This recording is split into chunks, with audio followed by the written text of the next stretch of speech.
Inheritances carry the weight of generations, buried beneath Pennsylvania soil, like secrets waiting for the right heart to uncover them.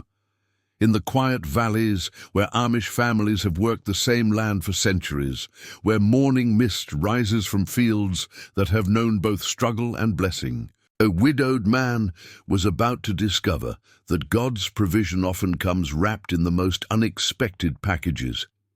Eli Stoltzfus never imagined that inheriting his uncle's crumbling farm would also mean becoming father to a 5-year-old girl he'd never met.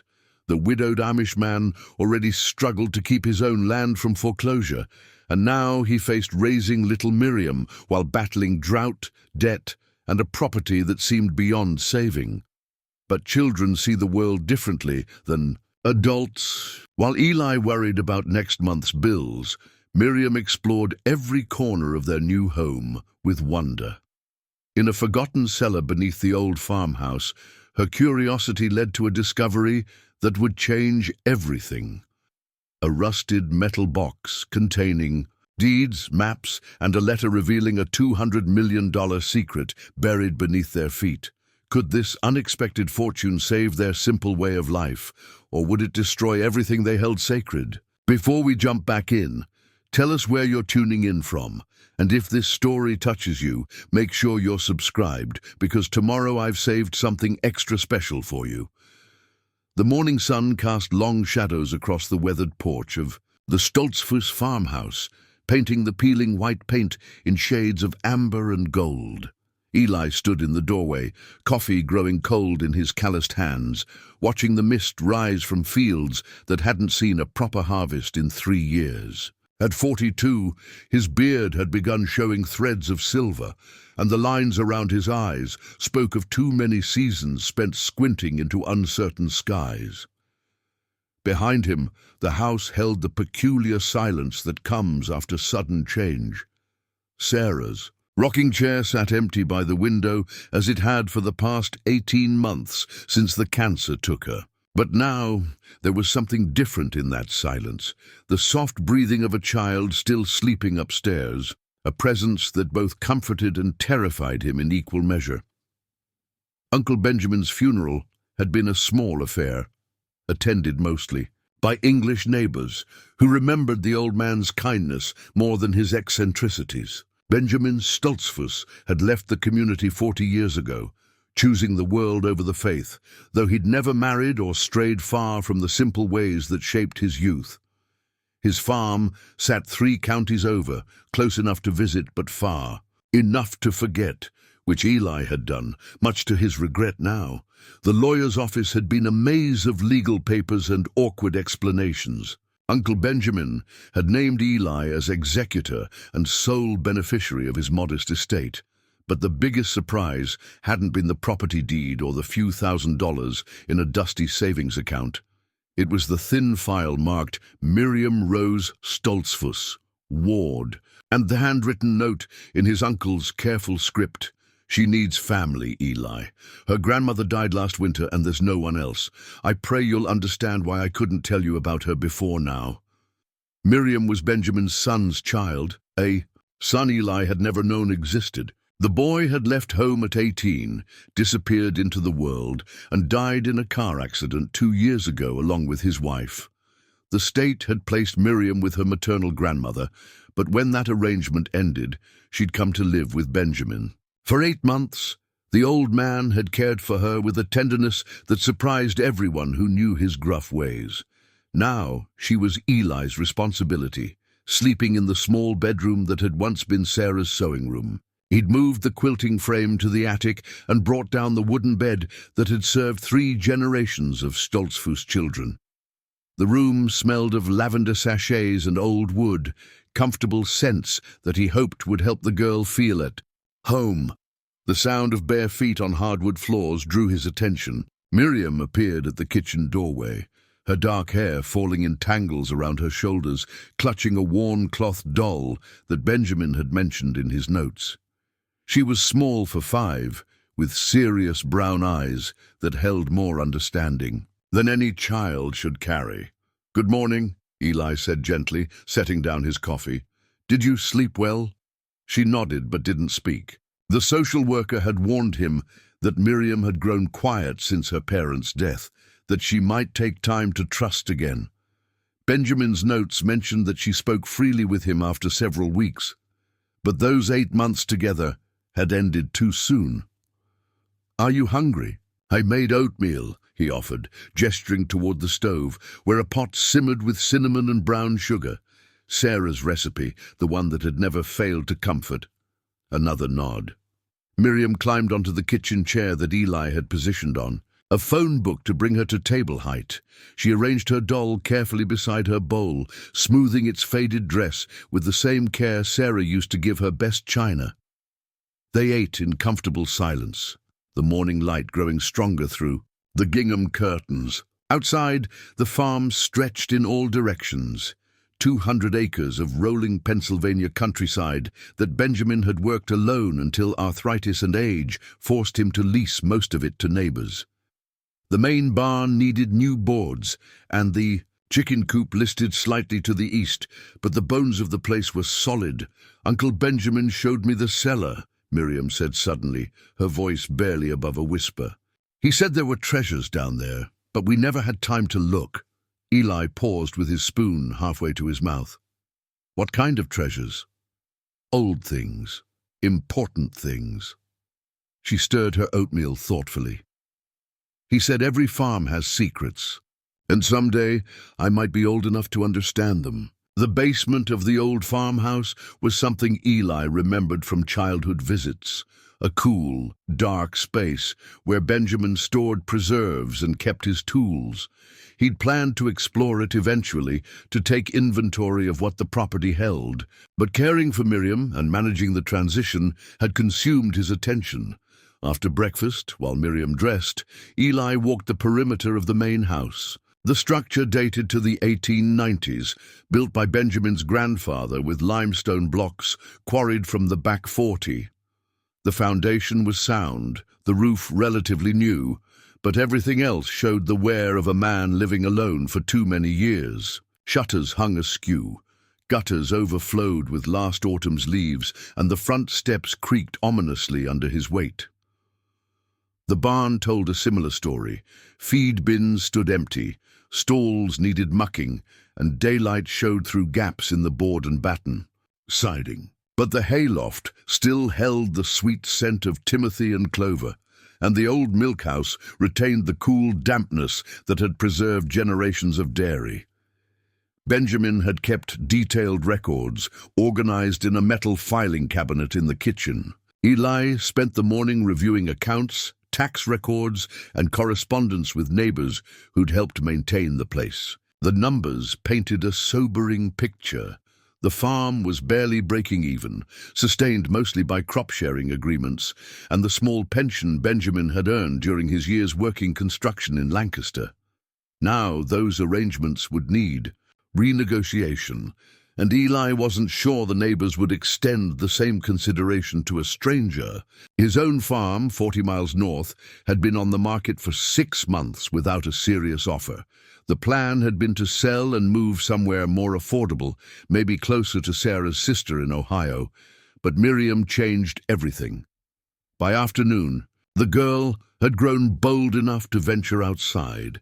She explored the yard with systematic curiosity, investigating the chicken coop, the tool shed, and the old rope swing that hung from the massive oak beside the back porch. Eli watched from the kitchen window as she pushed herself gently, her doll secured in her lap, her face turned toward the sky with an expression of cautious wonder.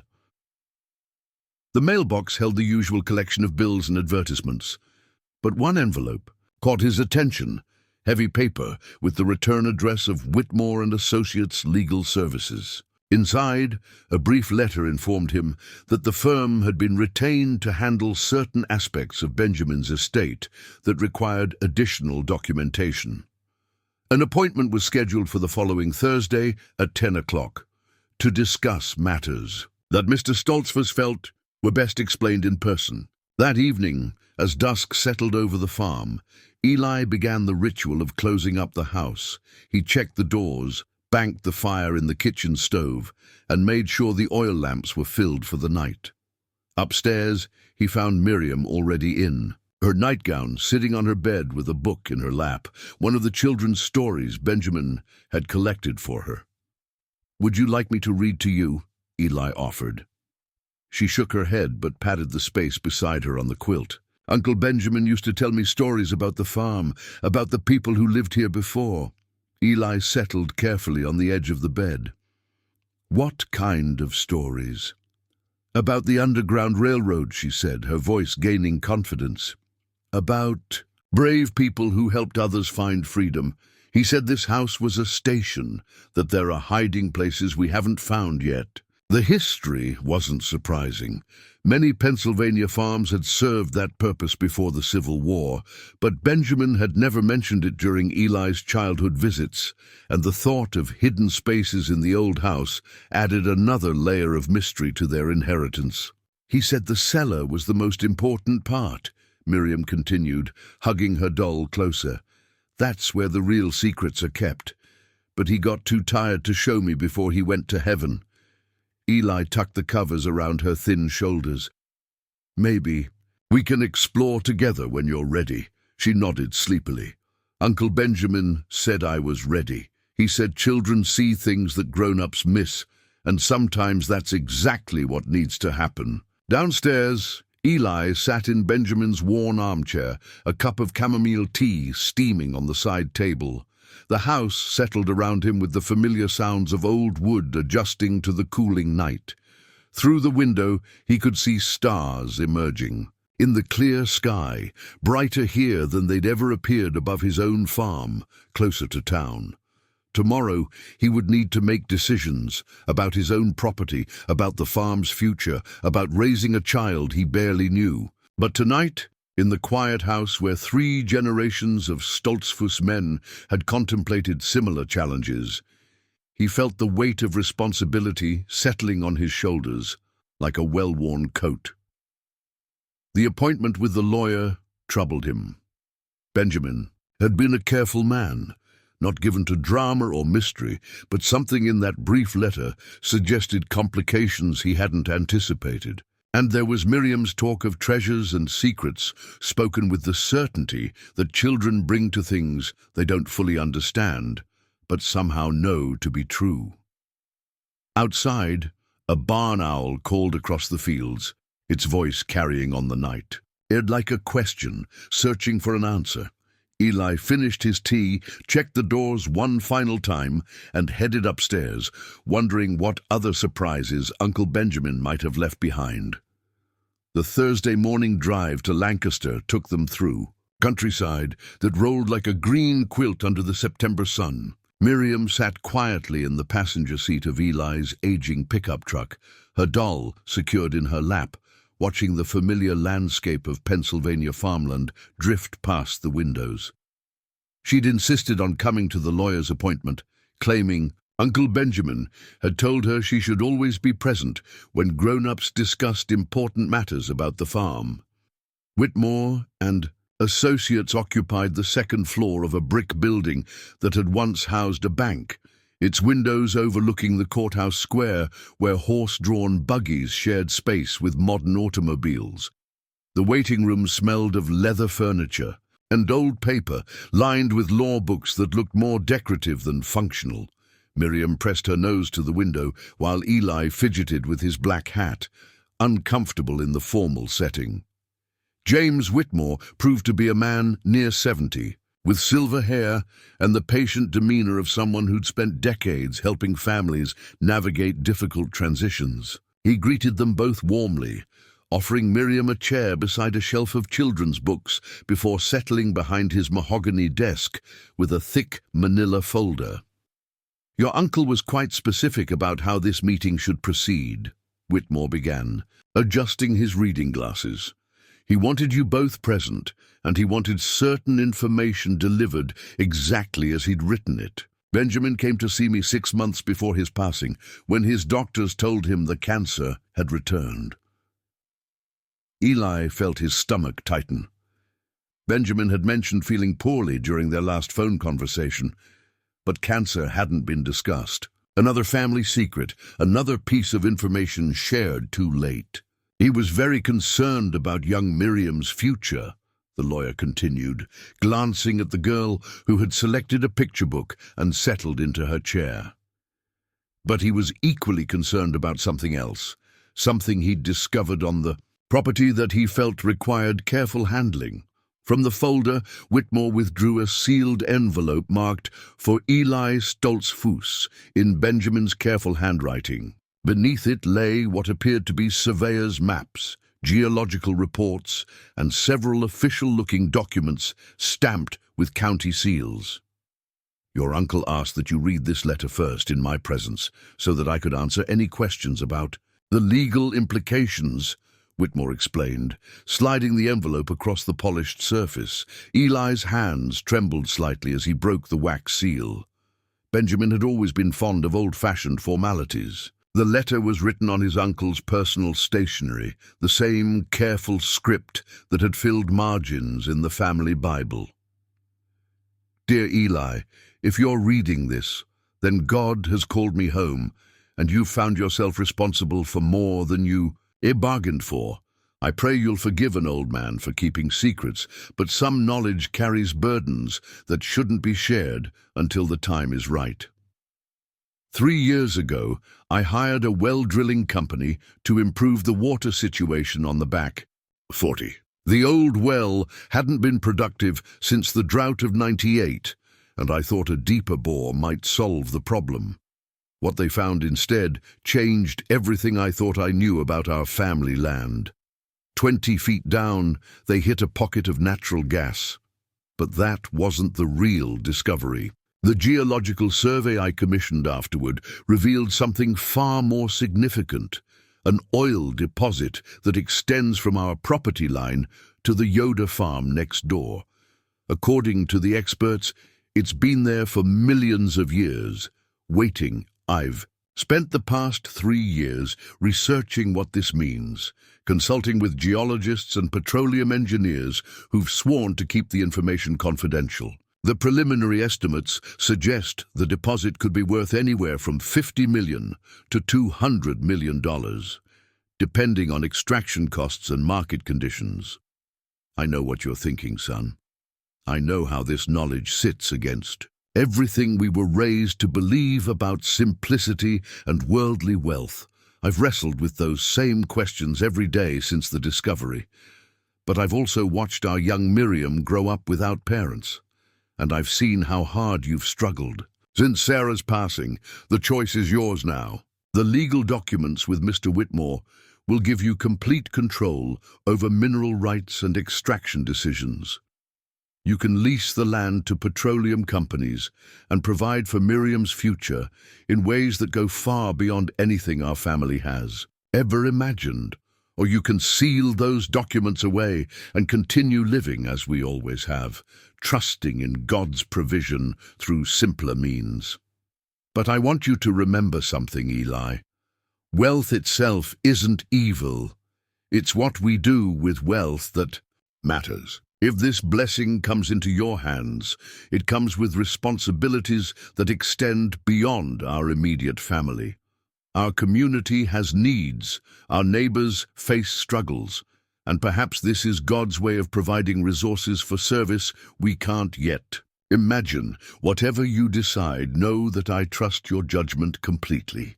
You've always had wisdom beyond your years, and you'll find the right path for yourself and for our girl. The metal box in the cellar contains the original geological reports and correspondence with the drilling company. Miriam knows where to find it. Children have a way of discovering things that adults overlook. May God grant you peace with whatever decision you make.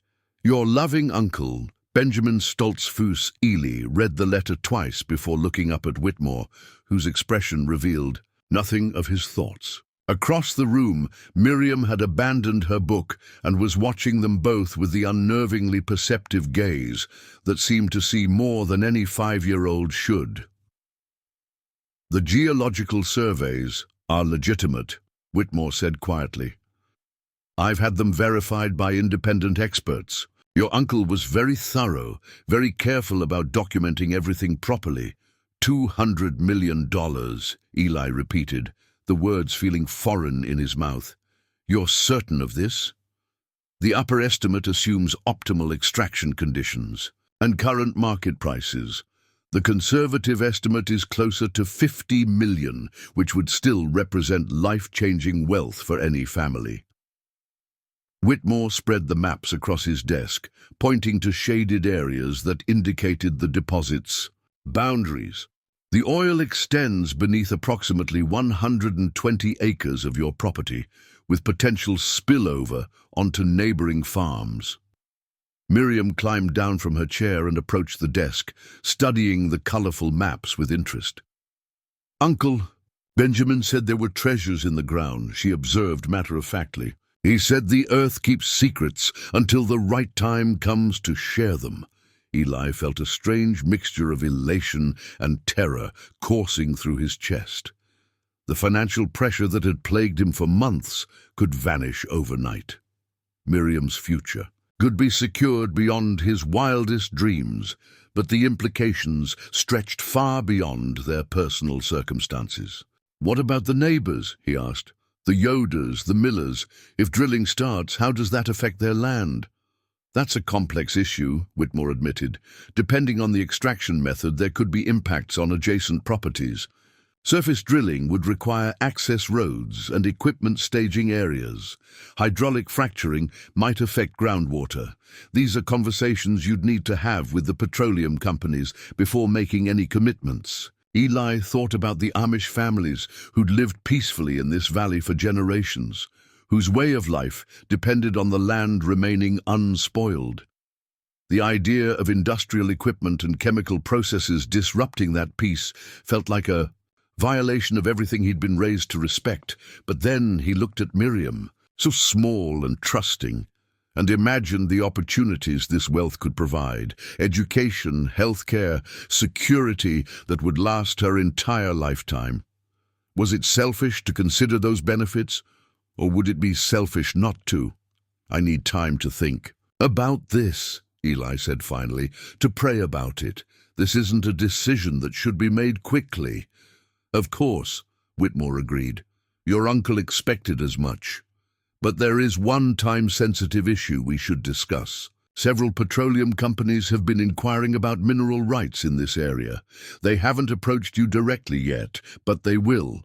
Once word spreads about the geological potential, you'll likely face considerable pressure to sign leasing agreements. What kind of pressure? The financial kind, mostly. These companies have teams of negotiators who specialize in convincing landowners to accept immediate cash payments in exchange for drilling rights. The offers can be quite persuasive, but they're usually far below the actual value of the resources. Miriam tugged gently at Eli's sleeve. Can we go see the box now? She asked. Uncle Benjamin said I should show you where he kept the important papers. The drive home passed in contemplative silence, both of them lost in thoughts too large for easy conversation. The familiar landscape looked different now, charged with possibilities that Eli had never imagined. Every field, every fence line, every weathered barn carried new meaning in light of what lay buried beneath the surface. At the farmhouse, Miriam led him directly to the cellar door, a heavy wooden portal that opened onto steep stone steps descending. Into cool darkness, she navigated the stairs with confidence, pointing toward a corner where shadows gathered behind shelves of dusty preserves. There, she said, indicating a section of stone wall that looked no different from the rest. But when Eli examined it closely, he could see that several blocks had been carefully removed and replaced, creating an almost invisible hiding place. Behind, the false wall, wrapped in oilcloth and secured in a metal ammunition box, lay the documents that would change their lives forever. The metal box felt heavier than its contents should warrant as Eli carried it upstairs to the kitchen table. In the afternoon light streaming through the gingham curtains, the geological reports and survey maps looked both more real and more impossible than they had in the lawyer's sterile office. Miriam climbed onto her phone book cushioned chair and watched with solemn attention as he spread the documents across the scarred wooden surface. The first report, dated 18 months earlier, bore the letterhead of Keystone Geological Services. Technical language filled page after page, but the summary was clear enough. Significant petroleum reserves identified at depths of 2,800 to 3,200 feet, with estimated recoverable crude oil ranging from 2.8 to 11.2 million barrels, dependent upon extraction methodology and market accessibility factors. Eli had to read the numbers twice before their meaning registered. Even at the lowest estimates, they were talking about wealth beyond anything his family had ever imagined. Sarah's medical bills, which still arrived monthly despite her passing, suddenly seemed manageable. The mortgage on his own farm could disappear overnight. Miriam's future, college if she chose it or any path she wished to follow, could be secured without question, but the engineering reports painted a more complicated picture. Surface drilling would require access roads capable of supporting heavy equipment, staging areas for machinery and storage tanks, and ongoing truck traffic that would transform the quiet rural road into an industrial thoroughfare. The environmental impact studies mentioned potential effects on groundwater, soil stability, and air quality that could persist for decades after extraction ended. "What does it say about the neighbors?"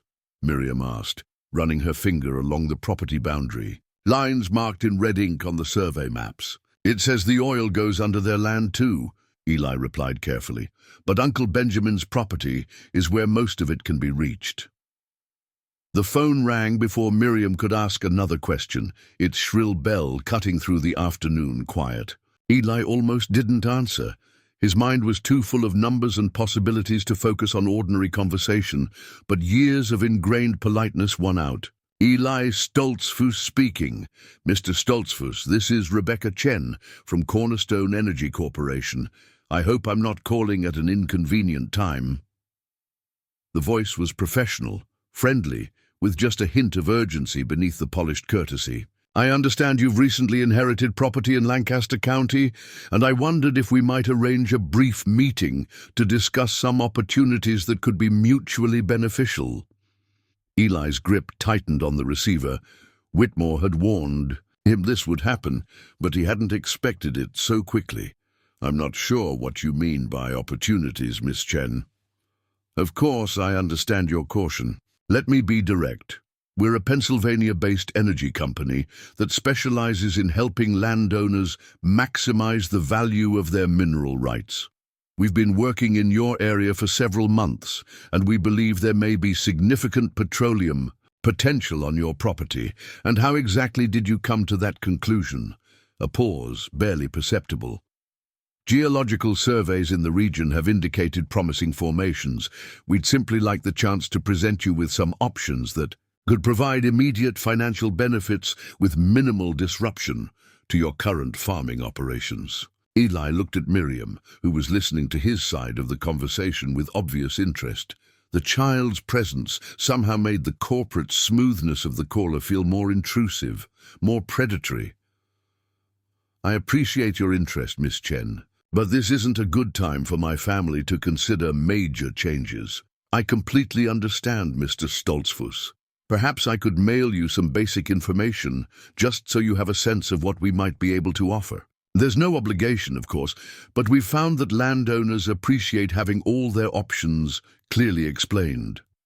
Against his better judgment, Eli agreed to receive the materials. After hanging up, he stood staring at the phone, wondering how Cornerstone Energy had learned about his inheritance so quickly. Benjamin's funeral had been small, the legal proceedings private, but somehow the news had already reached corporate offices hundreds of miles away. The rest of the afternoon brought two more calls, one from Atlantic Petroleum Partners and another from a company called Independence Oil and Gas. Each caller used slightly different language, but the message was the same. Significant money available for immediate signing, minimal impact on his daily life, professional management of all technical aspects. By evening, Eli felt as though he'd been caught in a gentle but persistent current, being pulled toward decisions he wasn't ready to make. He prepared a simple dinner of ham sandwiches and vegetable soup, but his appetite had vanished somewhere between the geological reports and the phone calls. Miriam, however, seemed remarkably untroubled by the day's revelations. She ate with her usual careful attention to manners, told him about a family of rabbits she'd discovered living under the front porch, and asked if they could visit the barn cats that Uncle Benjamin had mentioned in his stories. "Are you worried about the oil?" she asked as Eli cleared the dishes. The directness of the question caught him off guard. "Yes, I suppose I am. It's a big decision, and I want to make sure we do the right thing." Uncle Benjamin wasn't worried, she observed. He said God doesn't give people problems they can't handle, just sometimes the answers take longer to see. Clearly, after tucking Miriam into bed with another of Uncle Benjamin's stories, this one about a farm cat who'd saved the harvest by warning about an approaching storm, Eli returned to the kitchen table and the scattered documents. The house felt different now, charged with possibilities and complications that hadn't existed a week earlier. He tried to imagine drilling rigs rising from the back 40, their metal towers breaking the horizon that had remained unchanged for generations. The thought troubled him deeply, but so did the image of Miriam growing up without the advantages that proper education and financial security could provide. His own parents had made similar choices, he realized. They'd left the old country seeking opportunities for their children, had embraced new technologies when they proved beneficial, had adapted their traditional ways to changing circumstances without abandoning their core values. Perhaps this was simply another test of the same principles, finding wisdom to distinguish between harmful change and beneficial growth. The clock on the mantel chimed 9 times before Eli finally gathered the papers back into their box. Tomorrow, he would need to pray about this decision, to seek counsel from the bishop and other elders in his community. But tonight, he simply sat in Benjamin's chair and watched the stars emerge over the farm where his uncle had wrestled with the same questions for 3 years. Outside, the barn owl called again, its voice carrying across fields that might soon echo with the sounds of industry and progress. But for now, in the quiet house where 5 generations of his family had faced their own moments of uncertainty, Eli felt the deep peace that comes from knowing that some decisions, no matter how difficult, would be made with prayer, wisdom, and love for those who mattered most. Bishop Samuel Yoder's farm sat at the end of a gravel lane, lined with maple trees that had stood sentinel for nearly a century. The old man worked his garden with the methodical patience of someone who'd learned that rushing the soil yielded nothing but disappointment. At 73, his movements carried the careful economy of age, but his eyes remained sharp as he straightened to greet his unexpected visitors. "Eli Stoltzfus," he said warmly, brushing dirt from his hands before extending one in greeting. "And this must be young Miriam I've heard about. Come, sit on the porch where we can talk properly." The bishop's wife, Anna, appeared with glasses of fresh lemonade and a plate of molasses cookies still warm from the oven.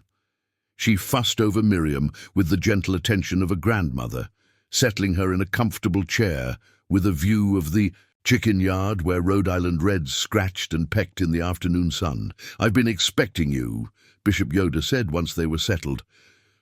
"News travels quickly in our community, even when people try to keep it quiet.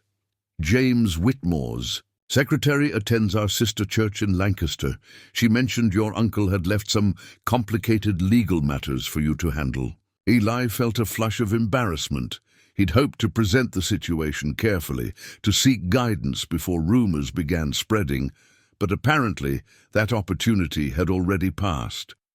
"It's more complicated than I expected," he admitted. "Uncle, Benjamin discovered something on the property that changes everything about our situation." He explained the oil discovery as simply as he could, watching the bishop's weathered face for signs of judgment or disapproval. But Samuel Yoder had spent 5 decades counseling families through difficult decisions, and his expression remained thoughtfully neutral throughout Eli's account. $200 million, the bishop repeated when Eli finished. That's a number that carries heavy responsibility. The oil companies are already calling. They want to lease the mineral rights, to start drilling as soon as possible. But I don't know if accepting their money would be consistent with our beliefs about simplicity and plain living. Bishop Yoder was quiet for a long moment, watching Miriam feed cookie crumbs to a bold hen that had ventured close to the porch. "Tell me, Eli, what did your uncle think about this discovery?" His letter said the choice was mine, but he seemed to believe the oil might be God's way of providing resources for service beyond our immediate family. Benjamin always was a thoughtful man. Even when he chose to leave our community, he maintained respect for our ways. The bishop rocked gently in his chair, considering. The question isn't whether wealth itself is evil. We know that faithful stewardship of resources is part of God's plan. The question is whether pursuing this wealth would require you to compromise principles that matter more than money. Anna Yoder emerged from the kitchen with a small basket of fresh eggs for Miriam to carry home. As she handed them over, she spoke quietly to the child. Your Uncle Benjamin was a good man who loved you very much. Whatever your new father decides, that love continues to protect you. The drive home took them past the Yoder dairy farm that bordered Benjamin's property on the eastern side. 3 generations of the family worked together in the afternoon milking, their practiced movements creating a rhythm that had remained unchanged for decades. Eli imagined drilling equipment disrupting that peaceful scene and felt his stomach tighten with anxiety. At home, the answering machine blinked with 6 new messages. 4 were from energy companies, each promising better terms than their competitors. 1 was from a real estate agent who'd heard about his inheritance and wanted to discuss maximizing property values in the current market. The last was from his neighbor back home, reporting that a potential buyer had looked at his farm again but hadn't made an offer. Miriam helped him prepare dinner, grilled cheese sandwiches and tomato soup that reminded him of countless similar meals with Sarah. The simple domesticity felt like an anchor in the storm of decisions swirling around them. Miss Anna gave me something, Miriam said, reaching into her dress pocket. She withdrew a small wooden cross, carved with intricate patterns that spoke of hours spent in careful meditation. She said Uncle Benjamin asked her to make it for me. Before he got too sick, he wanted me to have something to hold when big decisions felt scary. The cross fit perfectly in the child's small hands, worn smooth by Anna Yoder's patient craftsmanship. Eli recognized the wood, maple from the tree that had stood beside the community church for over a century, wood that carried the prayers and hopes of countless families who'd faced their own moments of uncertainty. That evening, Eli sat on the front porch with his Bible open to the book of Matthew, reading again the familiar passages about worry and trust, about seeking first the kingdom of God and letting other needs be provided in their proper time. The words offered comfort, but they didn't resolve the practical questions that kept circling through his mind. A car turned into the driveway just as the sun was setting, a late-model sedan that looked out of place among the farm's weathered buildings. The driver was a woman in her 40s, professionally dressed, carrying a leather briefcase that suggested important business. "Mr. Stoltzfus? I'm Rebecca Chen from Cornerstone Energy. I hope you don't mind my stopping by. I was in the area and thought it might be helpful to meet face to face." Eli's first instinct was to send her away, to maintain the boundary between his private deliberations and corporate pressure. But something in her manner suggested genuine respect rather than aggressive salesmanship. "I can give you 10 minutes, he said, gesturing toward the porch chairs. Rebecca Chen proved to be more thoughtful than her phone manner had suggested. She explained Cornerstone's approach to working with rural communities, their environmental and protocols, and their commitment to minimizing disruption to traditional farming operations. Her offer was generous, a signing bonus of $5 million, plus ongoing royalty payments that could total 20 times that amount over the life of the extraction project. "I understand this is a significant decision for your family," she concluded. "We're prepared to work with your timeline and to address any concerns you might have about protecting your community's way of life." After she left, Eli sat alone on the porch, watching fireflies begin their nightly dance across the darkening fields. $5 million, enough to secure Miriam's future, to help his community's struggling families, to make a difference in ways he'd never imagined possible, but at what cost to the peace that had drawn his ancestors to this valley generations ago?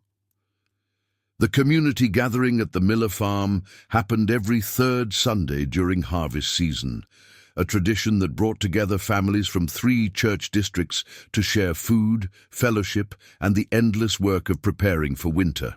Eli arrived early with Miriam, bringing 2 loaves of the brown bread that Sarah had taught him to make, and hoping the familiar routine would provide clarity his private prayers had not yet delivered. But peace proved elusive. Conversation stopped when he approached groups of men discussing crop yields and equipment repairs. Mothers guided their children away from Miriam with gentle but unmistakable caution. Even the usually boisterous teenagers seemed subdued around him, as though wealth itself were contagious and dangerous.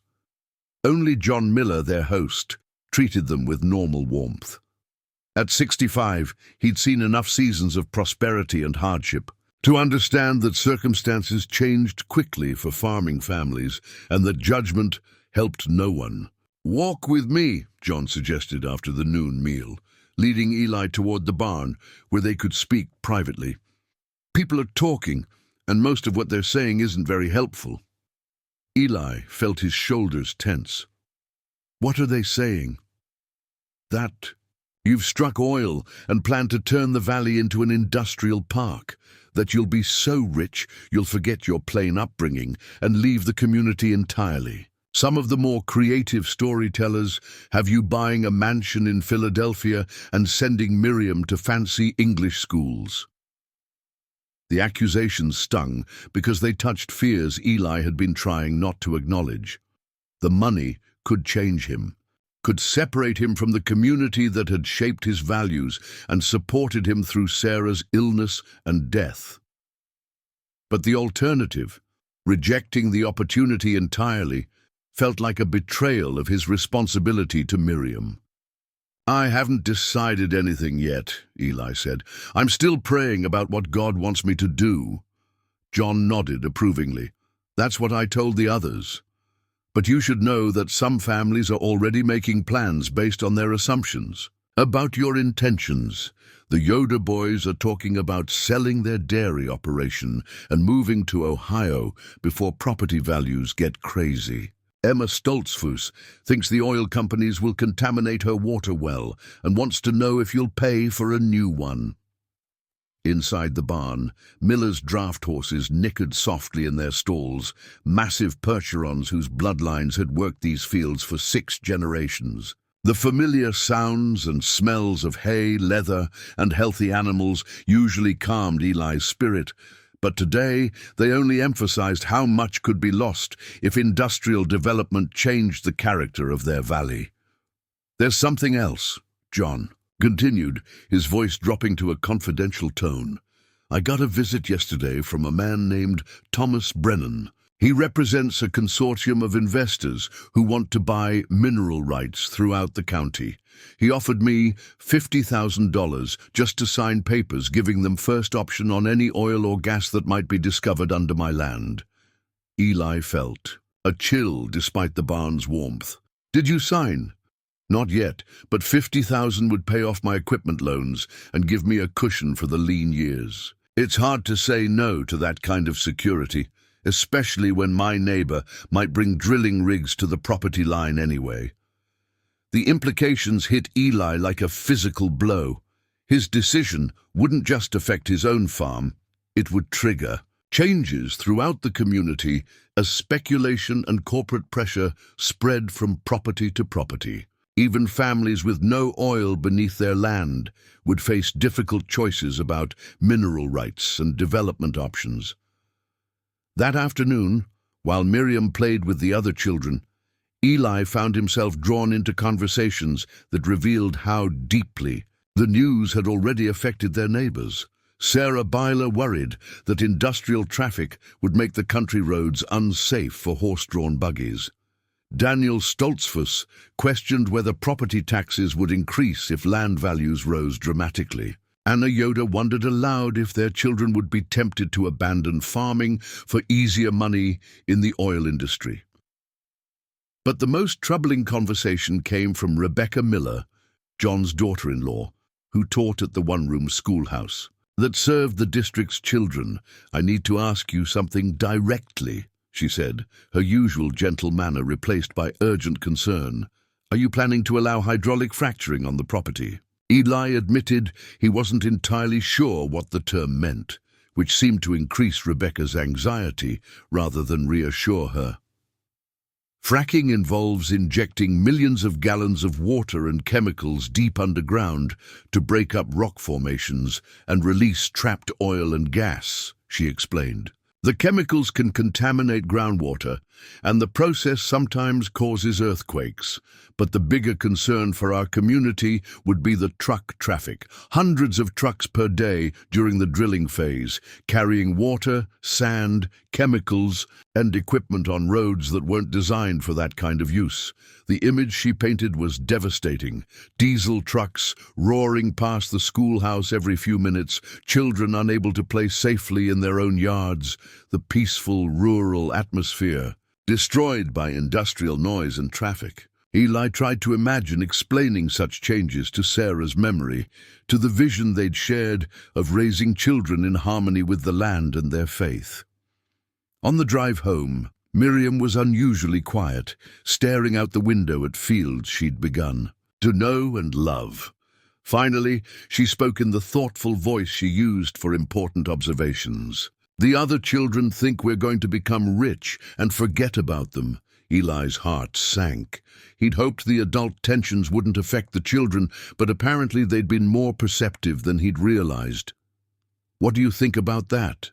he asked carefully. "I think money can't make you forget people you love.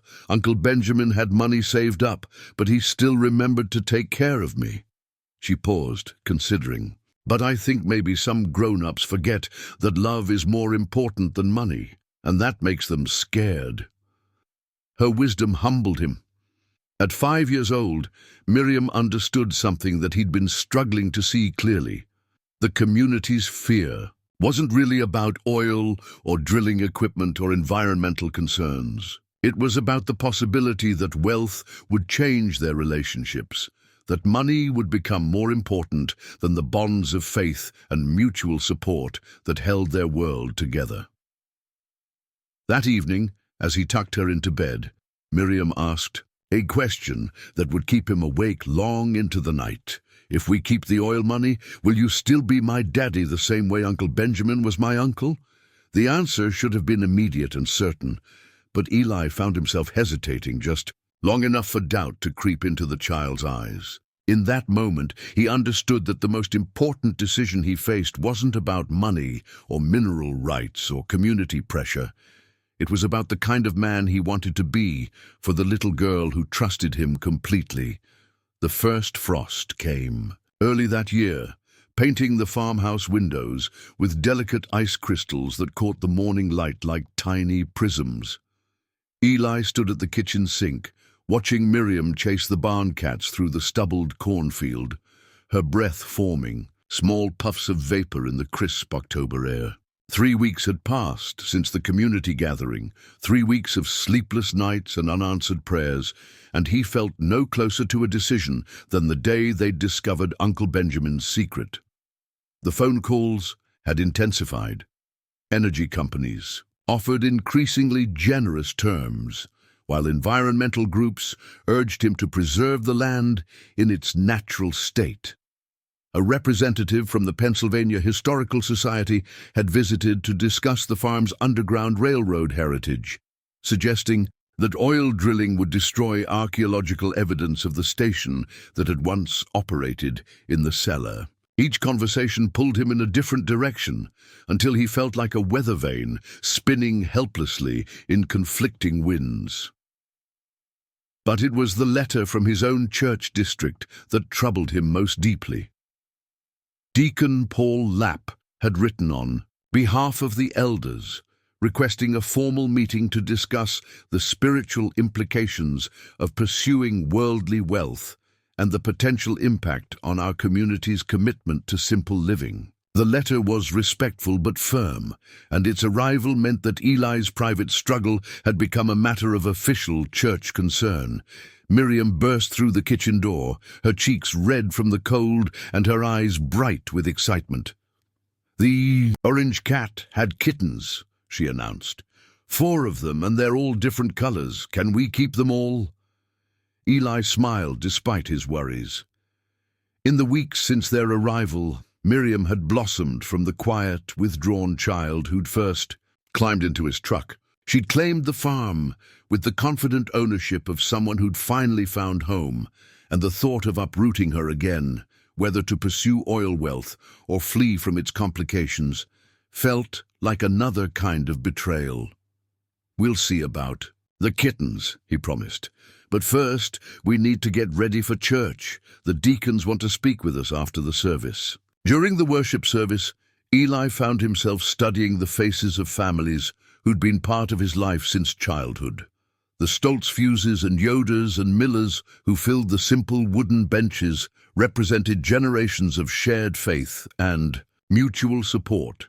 But he also saw the subtle tensions that had developed over recent weeks: sideways glances, hushed conversations that stopped when he approached, a careful distance that spoke of uncertainty about his intentions and character.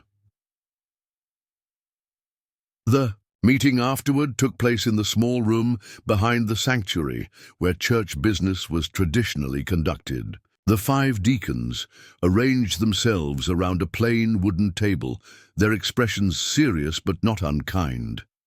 Eli took the chair across from them, with Miriam beside him clutching the wooden cross Anna Yoder had carved. Deacon Lapp spoke first, his white beard neatly trimmed, and his voice carrying the measured authority of someone accustomed to difficult conversations. "Eli, we've asked you here because the situation with your uncle's property has created concerns that extend beyond your individual family. We need to understand your intentions so we can provide proper guidance to our community." "I understand," Eli replied, "and I appreciate your patience while I've tried to pray through this decision. It's more complicated than I expected. Tell us about the complications," suggested Deacon Miller, John's older brother whose farm bordered the property on the south side.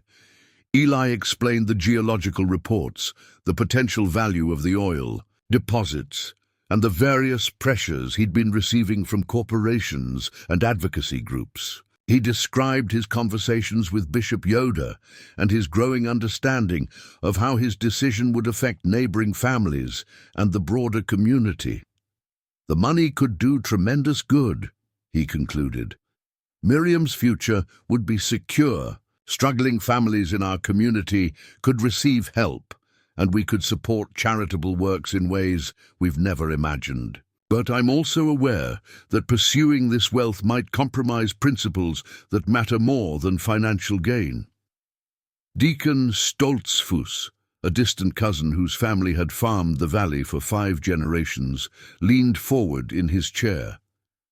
"Have you considered the possibility that God allowed you to discover this resource precisely because he trusts you to use it wisely?" The question surprised Eli. He'd expected criticism or warnings about the dangers of wealth, not encouragement to view the oil as a divine blessing. "I've wondered about that," he admitted. Uncle Benjamin's letter suggested something similar. But I've also wondered if the discovery is a test of our commitment to simple living and trust in God's provision through ordinary means. Both could be true, observed Deacon Lapp thoughtfully. The scriptures warn about the love of money, but they also speak of faithful stewardship and using our resources to help others. Perhaps the real question isn't whether you should accept this blessing, but how you would handle it if you did. Young Deacon Byler, the newest member of the group, spoke for the first time.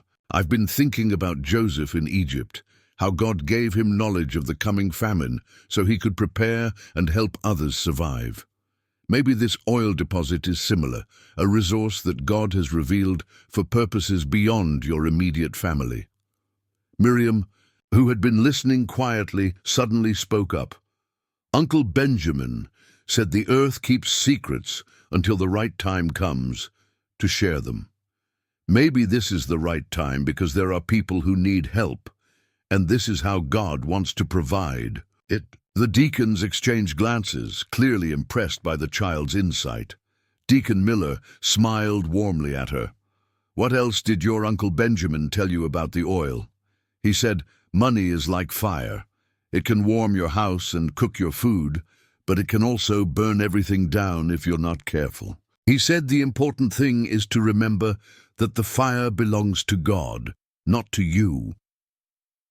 After the meeting, Eli walked home through the golden October afternoon feeling more confused than ever.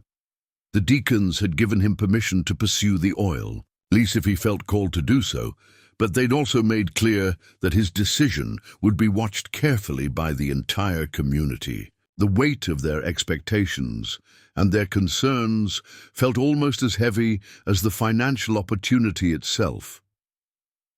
That evening, as he helped Miriam with her letters at the kitchen table, she looked up from her practice sheet with a question that cut straight to the heart of his struggle. Daddy Eli, if we became really rich, would we still live here on the farm? The question revealed assumptions he hadn't examined. Somehow, in all his worry about community reaction and environmental impact, he'd never clearly considered what accepting the oil money would actually mean for their daily lives. Would they stay in the simple farmhouse where Miriam had found her first real home? Would they continue raising chickens and tending the garden that connected them to the land? Or would wealth inevitably lead them away from the life they'd begun to build together? I don't know, he answered honestly. What do you think we should do? Miriam considered carefully, her small fingers tracing the carved patterns on Uncle Benjamin's cross. I think we should ask the oil what it wants to be used for. Maybe it will tell us the right answer. Miriam's suggestion about asking the oil what it wanted haunted Eli through the restless night that followed. By dawn, he'd decided to return to the cellar where everything had begun, hoping that the underground space where escaped slaves had once found refuge might somehow offer clarity for his modern dilemma. The stone steps felt different under his feet as he descended with a battery-powered lantern, more purposeful than during their hurried exploration weeks earlier. Miriam followed close behind, her small hand trailing along the rough limestone walls that had sheltered desperate families seeking freedom more than a century ago. Uncle Benjamin said this was the most important room in the house, she observed, her voice echoing softly in the underground space. Not because of the oil, but because of the people who waited here. Eli examined the cellar more carefully than before, noting details he'd missed in his focus on finding the hidden documents. The walls showed evidence of deliberate construction, alcoves carved into the stone, ventilation shafts that extended upward through the house's interior walls, and a second entrance concealed behind what appeared to be a foundation support beam. But it was Miriam who made the discovery that changed everything. While Eli studied the Underground Railroad features, she wandered toward the far corner where shadows gathered deepest. Her small size allowed her to squeeze behind a pile of forgotten furniture into a space that would have been invisible to adult eyes. When she called his name, her voice carried an excitement that made him hurry to investigate. There's another. "Room back here," she announced, her lantern beam dancing across an opening barely 3 feet high. "And there's something inside." Eli had to crawl to follow her through the narrow passage, emerging into a circular chamber that had been carved directly from the bedrock beneath the house. The space was perhaps 8 feet across, with a domed ceiling that rose just high enough for a man to stand upright. But it was the contents of the room that took his breath away. Wooden crates lined the walls, their surfaces bearing shipping labels and customs stamps that dated to the 1850s. Inside the first crate Eli opened, wrapped in oiled cloth that had preserved them perfectly, lay stacks of documents that told a story he'd never imagined. Letters written in multiple languages, German, Dutch, English, and what appeared to be French, described a network of financial support that had funded underground railroad operations throughout Pennsylvania and beyond. Bank drafts, promissory notes, and detailed accounting records revealed that Uncle Benjamin's property had been more than just a safe house. It had been the central treasury for abolitionist activities spanning 3 states. "Look at this one," Miriam said, pointing to a leather portfolio that contained correspondence between Benjamin's great-great-grandfather and prominent abolitionists in Philadelphia and New York. The letters discussed strategies for purchasing enslaved peoples, freedom, financing safe houses, and coordinating with other freedom networks across the country. But the most remarkable discovery was a detailed map showing underground railroad routes that connected Pennsylvania farmsteads to freedom in Canada. The map revealed that dozens of properties in their valley had served as stations, creating a corridor of safety that had helped thousands of people escape bondage. Many of the farms still belonged to the same families, the Millers, the Yoders, the Stoltzfuses, whose descendants now faced decisions about oil leases and mineral rights. At the bottom of the largest crate, wrapped in silk that had faded to ivory with age, lay a bound volume that appeared to be a financial record. The careful handwriting documented not just Underground Railroad expenses, but the sources of funding that had made the network possible. And as Eli read through the entries, a pattern emerged that made his hands tremble. The money hadn't come from wealthy abolitionists in distant cities, as he'd assumed. It had come from oil. The entries described petroleum sales and rock oil profits that had funded freedom activities beginning in 1852. Benjamin's ancestor had discovered oil seepage on the property decades before the famous Drake well launched Pennsylvania's oil boom, and had quietly used the profits to finance underground railroad operations throughout the region. "This changes everything," Eli whispered, sinking onto one of the wooden crates as the implications settled over him. Miriam climbed onto the crate beside him, studying his face with concern. "Changes what?" "The oil isn't just about money, sweetheart. It's about continuing something that started more than 150 years ago. Our family has been using this resource to help people for generations. We just never knew it."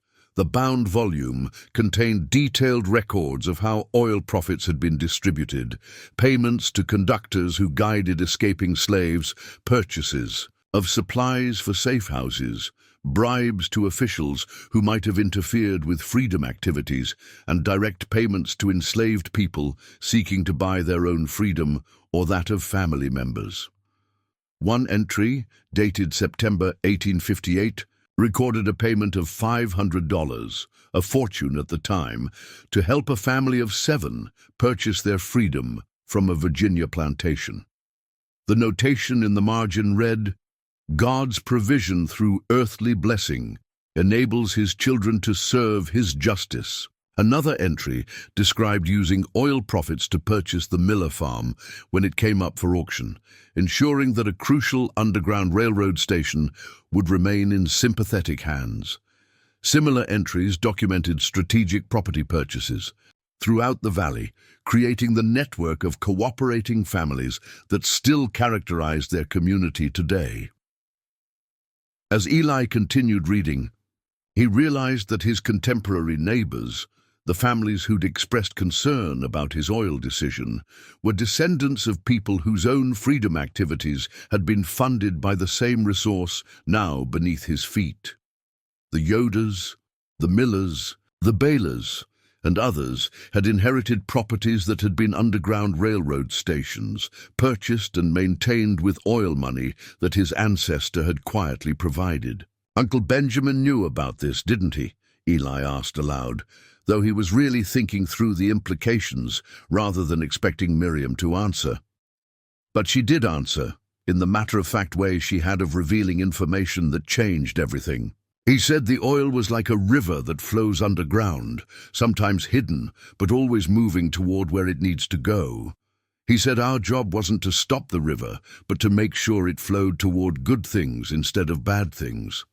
The final document in the bound volume was a letter dated just months before the Civil War began, written by Benjamin's great-great-grandfather to his son who would inherit the property. The letter provided instructions for continuing the oil operation and the freedom work it funded, but it also contained a prophetic passage that seemed to speak directly across the centuries to Eli's current dilemma. The oil beneath our land is God's gift for His purposes, not our personal enrichment. Each generation must decide how to use this blessing according to the needs of their time, whether for purchasing freedom, funding justice, supporting education, or serving other worthy causes. The resource remains a tool for God's work in the world. But remember always that the blessing carries responsibility to serve others, to remain humble, and to remember that earthly wealth belongs ultimately to the one who placed it in our care. As they climbed back up to the main cellar and then to the kitchen above, Eli felt as though he were emerging from one world into another. The oil discovery was no longer a moral dilemma about wealth versus simplicity. It was a calling to continue a family legacy of using God's resources to serve justice and help others find freedom. But what did that mean in their current time? What modern equivalent of underground railroad work could oil profits support? And how could he honor his ancestors' example while also serving his community's needs and Miriam's future? The answers weren't immediately clear, but for the first time since finding Uncle Benjamin's letter, Eli felt peace about the path forward. The oil wasn't a temptation to be resisted or a windfall to be grasped. It was a responsibility to be embraced, a tool to be used wisely in service of something larger than personal gain. That evening, as he tucked Miriam into bed, she asked the question that would guide everything that followed. "Daddy Eli, if our oil used to help people escape from bad places, what could it help people escape from now?" Miriam's question about modern escapes echoed through Eli's thoughts as he prepared for what he knew would be the most important community meeting of his life. The discovery of the Underground Railroad treasury had shifted everything, transforming his private struggle into a community revelation that demanded careful sharing. But first, he needed to understand exactly what contemporary needs could be, served by continuing his ancestors' legacy of oil-funded justice work. The answer began emerging during his morning visit to the local medical clinic, where he'd taken Miriam for a routine checkup that turned into an education about rural healthcare challenges. Dr. Patricia Hawkins, who'd served the county's farming communities for 30 years, painted a sobering picture of families struggling with medical debt, children missing treatments they couldn't afford, and elderly residents choosing between medications and groceries. "Last month alone, I saw 3 diabetic patients who'd stopped taking insulin because of the cost," Dr. Hawkins explained, while Miriam played with the stethoscope under the nurse's supervision. "The Beeler family's youngest needs surgery for a heart defect, but their medical bills from his father's accident last year have them considering bankruptcy. Mrs. Stoltzfus hasn't filled her arthritis prescription in 6 months because she's saving money for her granddaughter's wedding." Each story represented a modern form of bondage, economic chains that prevented people from accessing basic human needs. Eli began to understand that Uncle Benjamin's generation of oil money could serve the same liberating purpose as their ancestors' Underground Railroad funding, just directed toward different forms of captivity. The pattern continued throughout the week as Eli deliberately sought out conversations with community members about their struggles and needs. At the feed store, he learned about young farming families forced to choose between equipment repairs and their children's education. The retired schoolteacher who managed the community library described programs for adult literacy and job training that couldn't expand due to lack of funding. The volunteer fire department needed equipment but couldn't afford to tax their neighbors further.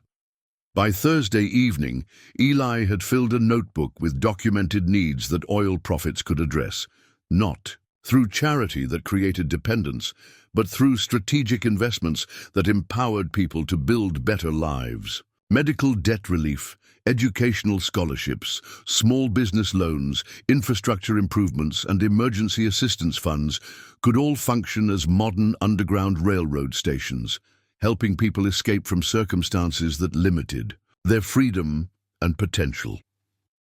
The community meeting was scheduled for Saturday evening at the Miller farm, in the same large barn where they'd gathered for generations to make decisions affecting their collective well-being.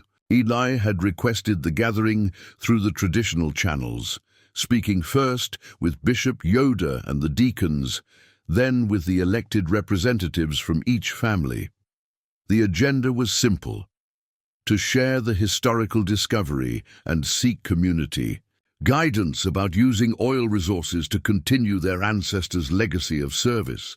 But preparation proved more complex than announcing a meeting. Eli spent Friday organizing photocopies of the most significant Underground Railroad documents, preparing maps that showed how many local farms had been part of the Freedom Network, and researching modern parallels to historical justice work.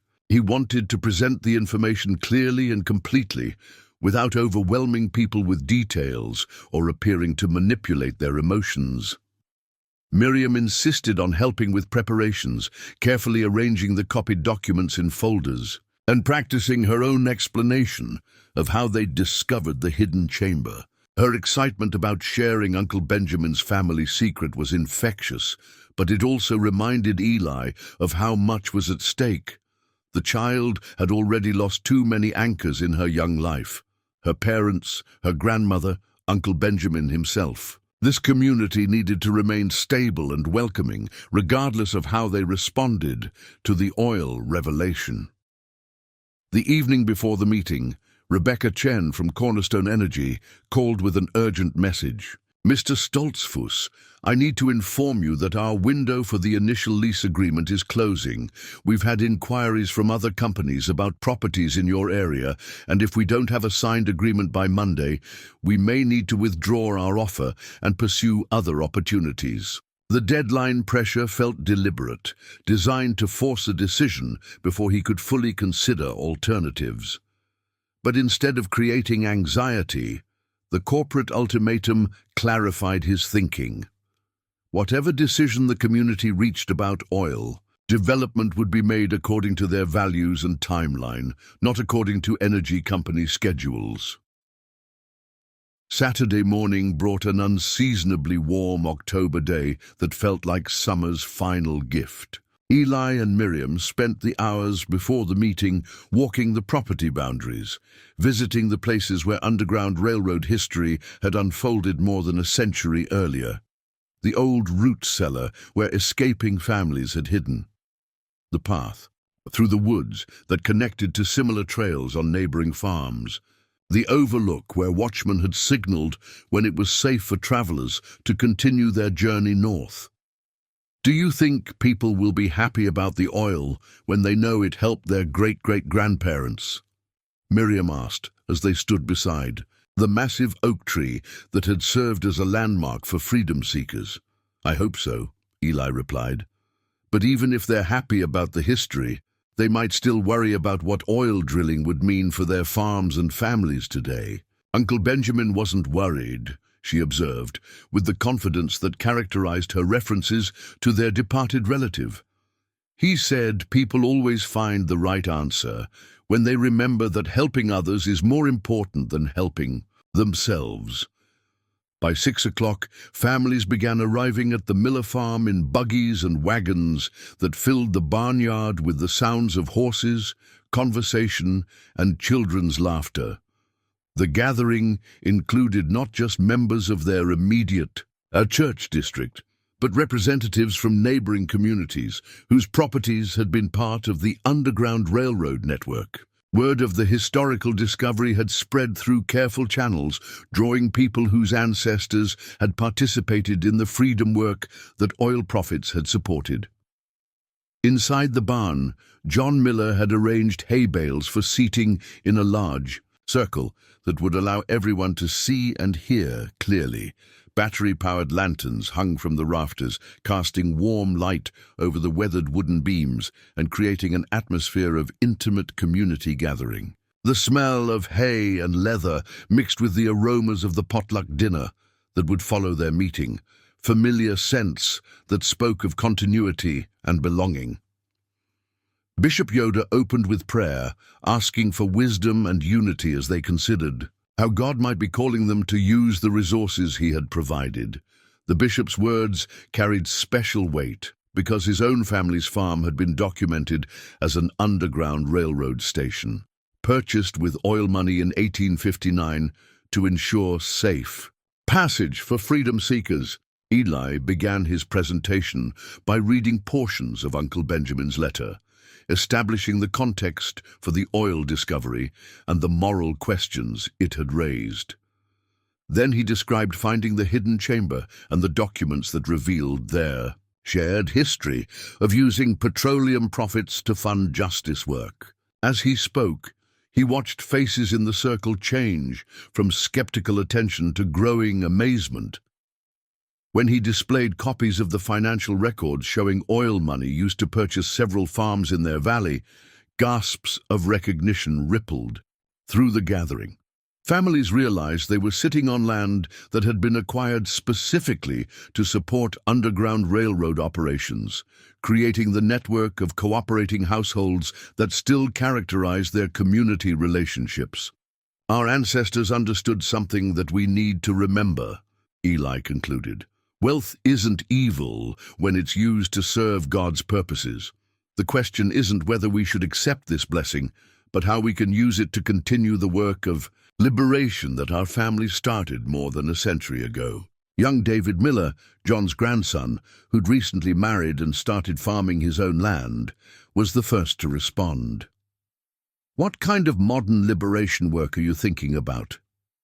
Eli shared his research about community needs, medical debt, educational barriers, infrastructure limitations, and economic challenges that kept people trapped in circumstances that limited their potential. He described his vision of oil profits funding scholarship programs, small business development, healthcare assistance, and emergency support systems that would function like modern underground railroad stations. The goal wouldn't be to make people dependent on assistance, he explained. It would be to help them overcome obstacles that prevent them from building the lives God intended for them. The discussion that followed revealed both excitement and concern. Several families shared struggles they'd kept private, medical bills, educational dreams deferred for financial reasons, young people leaving farming because they couldn't afford to compete with industrial agriculture. But others worried about attracting unwanted attention to their community, about maintaining their traditions of self-reliance and mutual aid, about the environmental and social impacts of oil extraction itself. As the evening progressed, it became clear that the decision wouldn't be simple or unanimous. But it also became clear that Uncle Benjamin's historical revelation had fundamentally changed how people viewed the oil discovery. Not as a temptation or windfall, but as a tool that could continue their ancestors' legacy of using earthly resources for heavenly purposes.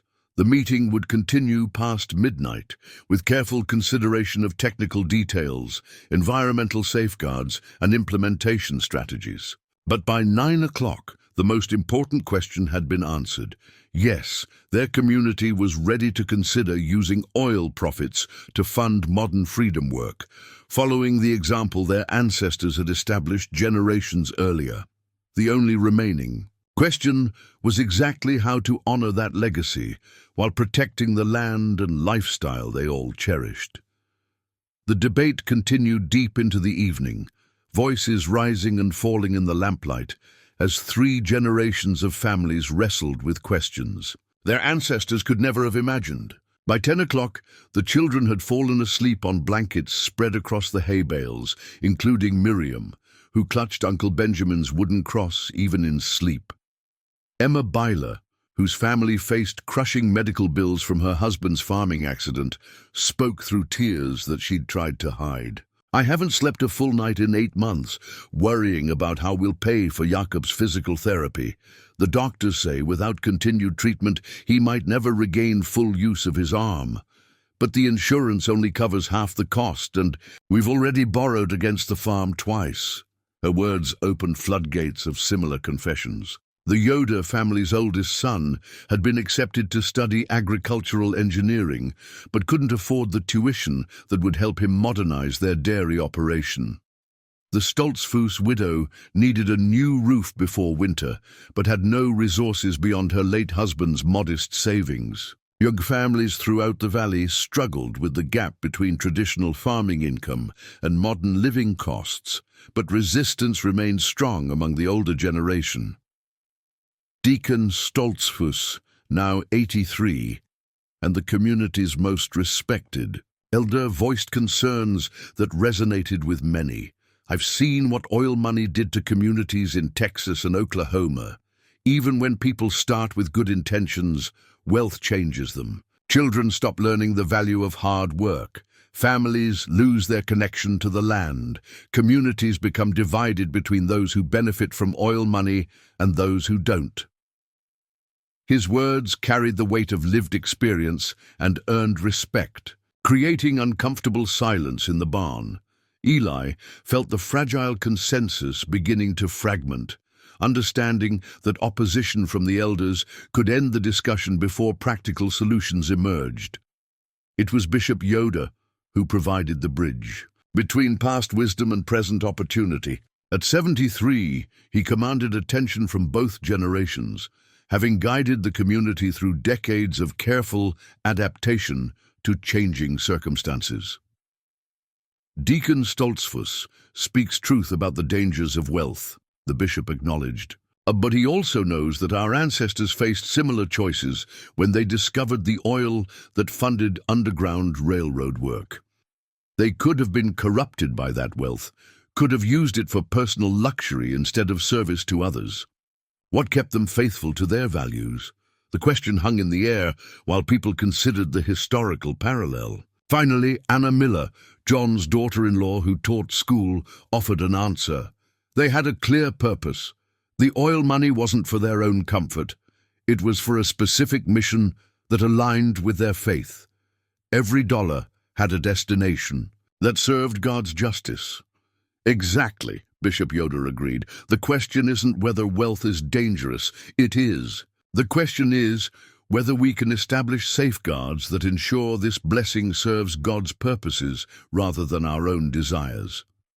Young Daniel Byler, Emma's son who'd inherited the family's struggled dairy operation, raised his hand for permission to speak. What if we created a formal structure, like a foundation or trust, that would manage the oil money according to community oversight? Individual families wouldn't receive direct payments that might change their relationship to work and land. Instead, the money would fund specific programs that help people overcome obstacles to living faithful, productive lives. The suggestions sparked immediate discussion about practical implementation. How would decisions be made about funding priorities? Who would oversee the programs? How could they ensure that oil profits truly served liberation rather than creating new forms of dependence? Miriam stirred in her sleep, and the sight of the orphaned child reminded everyone of the personal stakes beneath their theological and practical debates. This wasn't merely about community philosophy, it was about providing for vulnerable people, like the little girl who'd already lost so much, ensuring that future generations would have opportunities to thrive within their traditional values. Mary, Yoda, the bishop's wife, spoke for the first time that evening. What would happen if we said no, if we refused the oil lease and tried to continue as we always have? Eli had been dreading this question because the answer was sobering. The geological reports are public record now. Other companies will approach neighboring families with lease offers. Industrial development will likely happen in our valley, whether we participate or not. The only question is whether our community helps guide that development according to our values, or whether we let outside corporations control the process entirely. The stark reality settled over the gathering like morning frost. They could no longer preserve their valley unchanged. That option had vanished the moment Uncle Benjamin's oil discovery became known. Their choice was between active engagement that might protect their community's character and passive resistance that would leave them powerless to influence the changes that were coming. As midnight approached, Bishop Yoda called for a formal decision process that would honor both their democratic traditions and their commitment to spiritual discernment. The vote would take place the following Sunday after morning worship, giving families time to pray, discuss, and seek guidance about the path forward. But the emotional climax had already occurred in the sharing of struggles, the recognition of community needs, and the collective understanding that Uncle Benjamin's oil discovery had presented them with both opportunity and responsibility that could not be ignored. Sunday morning dawned grey and overcast, with November clouds that seemed to mirror the weight of decision hanging over the community. Eli woke before sunrise, finding Miriam already dressed and sitting by her bedroom window, watching the bare trees sway in the cold wind. "Are you worried about today?" he asked, settling beside her on the narrow bed. She shook her head, but her grip on Uncle Benjamin's wooden cross suggested otherwise. "I dreamed about the people who used to hide in our cellar. They were scared too, but they knew they were doing something important."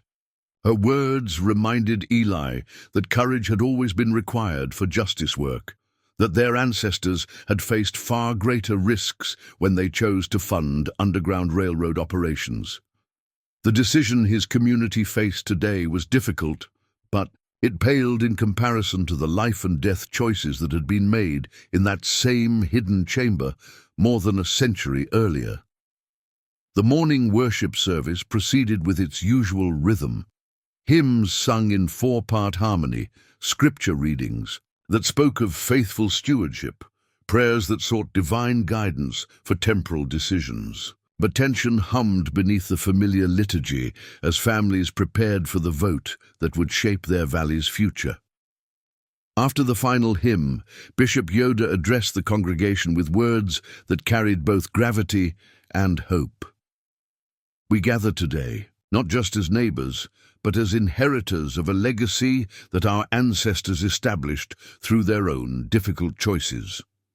The Underground Railroad work that our families supported required them to risk everything they had built in service of God's justice. Today, we face our own opportunity to serve that same justice through different means.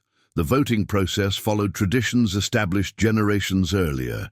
Each family head would speak their position, explaining their reasoning for the benefit of all present. Then a formal vote would be taken, with the understanding that dissenting families could opt out of any communal agreement while remaining full members of the church community.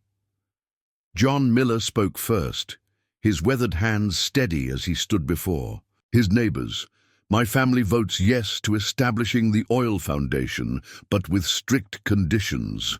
We want environmental monitoring by independent scientists, legal guarantees that protect our groundwater, and automatic review of all programs. Every 5 years, the oil company must agree to restore the land when extraction ends, and our community must maintain veto power over any expansion beyond the original agreement. One by one, family representatives shared their positions. The Bylers voted yes, citing their son's medical needs, but requesting that assistance programs emphasize temporary help rather than permanent dependence. The younger Stoltzfus families supported the foundation concept, while their elder patriarch maintained his opposition, expressing fears that no safeguards could fully protect against wealth's corrupting influence. When it was Eli's turn to speak, he stood with Miriam beside him, her small hand slipped into his for mutual support. 6 weeks ago, I inherited what I thought was a burden, a crumbling farm, and the responsibility for a child I barely knew. Today, I understand that Uncle Benjamin left us something far more precious, the opportunity to continue our family's tradition of using God's blessings to serve His justice. He described his vision for the foundation's work: medical assistance that preserved dignity, educational programs that strengthened rather than displaced traditional values, economic development that supported family farming, and emergency aid that helped neighbors through temporary crises. But most importantly, he emphasized accountability structures that would keep the foundation serving community needs rather than individual ambitions. The oil beneath our land has been waiting for more than a century to continue the work it started. During slavery times, he concluded, our ancestors trusted future generations to use this resource wisely. Now it's our turn to prove worthy of that trust. The formal vote revealed what the evening's discussion had suggested: overwhelming support for establishing the foundation, with only 3 families choosing to abstain rather than oppose. Even Deacon Stoltzfus, while maintaining his personal reservations, agreed not to block the community's consensus. But the most moving moment came when Miriam asked permission to speak. Standing on a wooden crate so everyone could see her, she clutched Uncle Benjamin's cross and spoke with the clarity that children bring to complex adult questions. Uncle Benjamin told me that the earth keeps secrets until the right time comes to share them. He said our job was to make sure the secrets help people instead of hurting them. I think this is the right time. And I think we know how to help people the way our great-great-great-grandparents did. Her words brought tears to eyes that had remained dry through hours of theological debate and practical planning. In her simple faith, the community saw reflection of their own deepest values: the conviction that God's blessings come with responsibilities, that earthly wealth exists to serve heavenly purposes, and that each generation must find its own way to continue the work of justice and mercy. As families began signing the formal agreement that would establish the foundation and authorize negotiations with Cornerstone Energy, Eli felt the profound peace that comes from decisions made in community, through prayer, and in service of something larger than personal gain.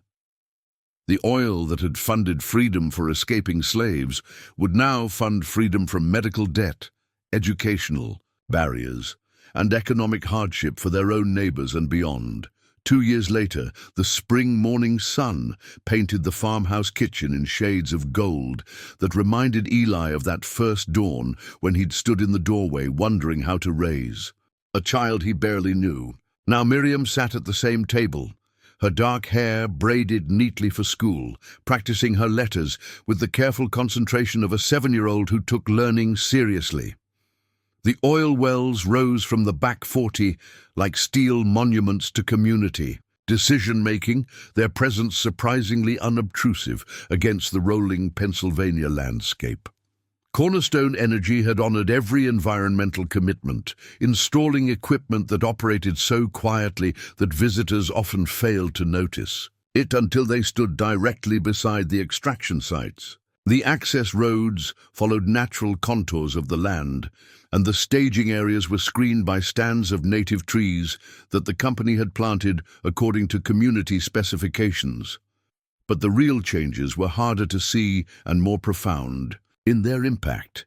Emma Byler's husband, Jacob, had regained full use of his arm through physical therapy funded by the Foundation's Medical Assistance Program. The Yoda boy had graduated with his agricultural engineering degree and returned home to modernize the family dairy with environmentally sustainable technologies. Mrs. Stoltzfus had not only received her new roof, but had become the Foundation's volunteer coordinator, managing requests for assistance with the efficiency of someone who understood both need and dignity. The Foundation itself operated from a modest office in the renovated Miller barn, staffed by community volunteers who reviewed applications, monitored programs, and ensured that oil profits served their intended purpose of helping people overcome obstacles to flourishing lives. In 24 months, they had assisted 47 families with medical expenses, provided educational scholarships to 16 young people, funded small business loans for 8 farming operations, and maintained an emergency fund that had helped neighbors through crop failures, equipment breakdowns, and family crises. Most importantly, they had proven that wealth could be managed according to community values. No family had become dependent on Foundation assistance. No individual had received windfalls that separated them from their neighbors' circumstances. The oil money flowed through carefully designed channels that strengthened rather than undermined the traditional relationships of mutual aid and shared responsibility that had sustained their community for generations. Miriam finished her letter, practice, and looked up at Eli with the serious expression she wore for important announcements. Miss Rebecca says, "I'm ready to help with Foundation letters. She thinks children should understand how the oil money helps people so we can keep doing it right when we're grown up." Eli smiled at the unconscious wisdom in her teacher's approach. Involving the next generation in Foundation work ensured that Uncle Benjamin's legacy would continue beyond the current decision-makers, that the lessons of faithful stewardship would pass to children who would face their own resource management choices in decades to come. The mail that morning brought a letter from the Pennsylvania Historical Society announcing that the Underground Railroad sites on their property had been officially recognized and would receive historical marker status. The recognition brought both honor and responsibility as schools and historical groups began requesting tours that would tell the story of how oil profits had funded freedom work, both past and present. But the letter that mattered most came from Bishop Yoda, writing to inform the Foundation Board that a neighboring county had requested guidance about establishing their own community-controlled resource management program. Word was spreading about their approach to balancing traditional values with modern opportunities, and other rural communities wanted to learn from their experience. "We may have discovered something more valuable than oil," the bishop had written. "We may have found a way for traditional communities to engage contemporary challenges without compromising the principles that define us." That afternoon, Eli walked the property boundaries with Miriam, a ritual they'd established for marking significant moments in their shared life. The old oak tree still sheltered the front yard, its massive trunk scarred by generations of weather but standing firm against whatever storms the future might bring. The barn cats that Miriam had befriended still hunted mice in the grain storage, and the chickens still provided eggs for their simple breakfasts. The land looked much the same as it had when they'd first arrived, but everything had changed in ways that mattered more than appearances. They had found their place in the community, their purpose in continuing Uncle Benjamin's legacy, and their peace with decisions that honored both past wisdom and present needs. "Do you ever miss the time before we knew about the oil?" Miriam asked as they stood beside the cellar entrance where their journey had begun. Eli considered the question carefully. Life had certainly been simpler when his biggest worry was paying Sarah's medical bills and finding a buyer for his original farm. But simplicity wasn't the same as rightness, and he'd learned that avoiding difficult decisions didn't make them disappear. "I miss the certainty," he said finally, "but I don't miss the limitation. Uncle Benjamin's oil has given us the ability to help people in ways we never could have imagined." As evening approached, they returned to the farmhouse where lamplight already glowed in the kitchen windows. Miriam settled at the table with her schoolwork while Eli prepared their dinner, continuing the quiet domestic rhythms that had anchored their lives through all the changes and decisions of the past 2 years. Outside, the oil wells hummed softly. In the gathering dusk, their lights blinking steadily against the darkening sky. But inside the house, where 5 generations of his family had faced their own moments of uncertainty, Eli felt the deep contentment that comes from knowing that earthly blessings had found their proper purpose in heavenly service. Sometimes life's greatest blessings do come disguised as our heaviest burdens. And sometimes, when we lose everything we thought mattered, we discover what truly does. The opportunity to serve something larger than ourselves, to continue legacies of justice and mercy, and to raise children who understand that wealth's greatest value lies not in what it can buy, but in what it can heal.